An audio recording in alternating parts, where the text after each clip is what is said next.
வணக்கம். இந்த வீடியோவில் நம்ம விம் லிக்விட பற்றி தான் பார்க்க போகிறோம். இந்துஸ்தான் யூனிலிவர் சொல்லியிருக்காங்க விம் 1993ல் இந்தியாவுக்கு வந்துச்சுன்னு.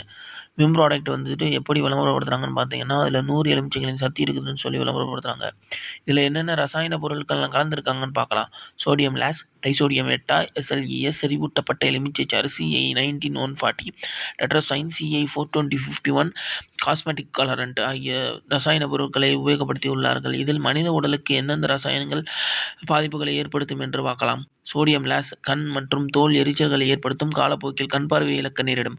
டைசோடியம் எட்டா குமட்டல், வாந்தி, வயிற்றுப்போக்கு, தலைவலி, குறைந்த இரத்த அழுத்தம், தோல் பிரச்சனைகள் மற்றும் காய்ச்சல்களை ஏற்படுத்தும், மரணத்தை கூட ஏற்படுத்தக்கூடியது.